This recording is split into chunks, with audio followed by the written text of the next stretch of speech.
Bagaimana cara hilangkan buasir? Bolehkah buasir ni sembuh sendiri? Apakah ubat buasir yang sesuai?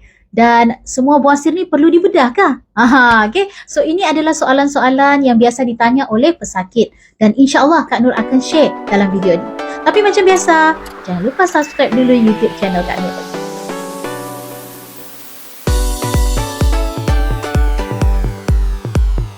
Assalamualaikum Nur Fam. Video kali ini Kak Nur akan berkongsi jenis-jenis rawatan buasir pada masa kini ya. Video sebelum ni Kak Nur ada share tentang 2 jenis buasir dan 4 tahap buasir ataupun hemoroid. So, korang jangan lupa tengok dulu ya. Kak Nur ada sertakan pada description di bawah. Okey, rawatan buasir ni sebenarnya terbagi kepada 2 ya, iaitu rawatan konservatif yang tidak melibatkan operation dan juga yang kedua rawatan pembedahan. Okey. So, rawatan konservatif yang pertama adalah melalui perubahan cara hidup.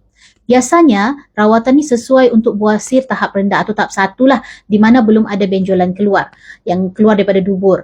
Dan biasanya, ia tidak memerlukan pembedahan ya. Contoh, pengambilan serat yang mencukupi, anda boleh amalkan pinggan sihat. Ya, contoh serat ni apa? Buah-buahan, sayur-sayuran, kekacang, bijirin. Okey? Yang seterusnya, pengambilan air putih yang mencukupi ya, at least 8 gelas sehari. Kalau korang makan serat banyak tapi air kurang, najis juga masih boleh keras. Okey? Dan yang seterusnya adalah mengamalkan tabiat tandas yang baik, iaitu elak meneran, elak paksa najis itu keluar ya, sebab dia akan naikkan intra-abdominal pressure tu dan menyebabkan buasir. Dan juga kalau boleh elak duduk terlalu lama di tandas. Janganlah tengok handphone, baca apa orang kata dulu kalau dulu baca newspaper, sekarang tak adalah tengok handphone kan. Okey? Alright, so rawatan konservatif yang kedua adalah mengamalkan sitz bath di rumah.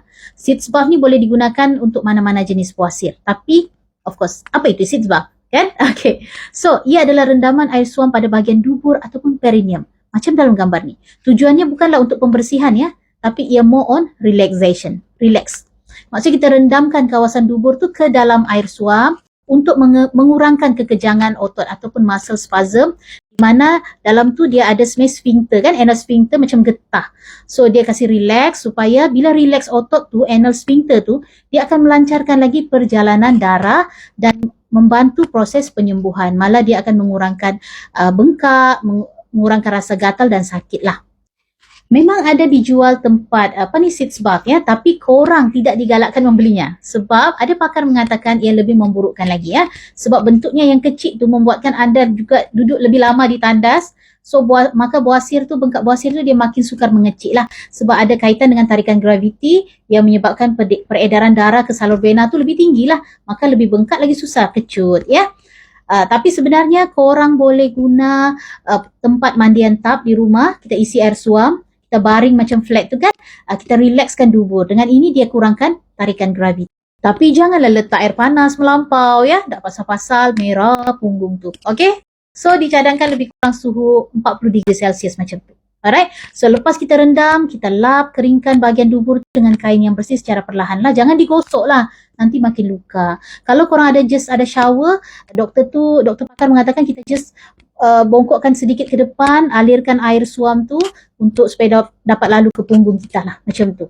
Dia tak galakkan kita duduk terlalu lama di tandas menggunakan alat sitz bath tu.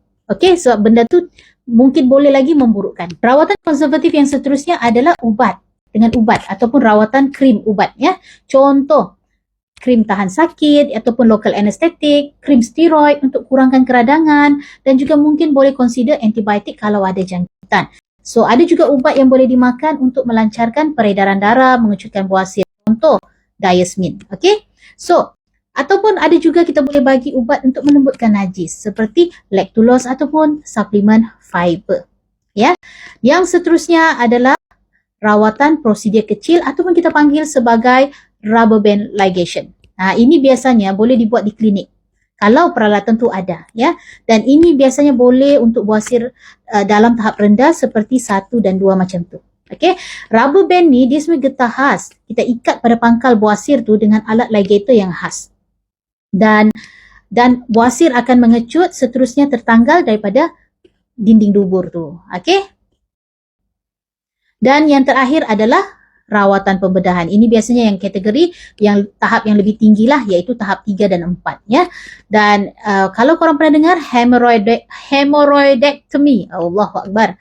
Okay, hemorrhoidectomy. Ini adalah operation di mana tisu bawasir tu dibuang dan dikeluarkan.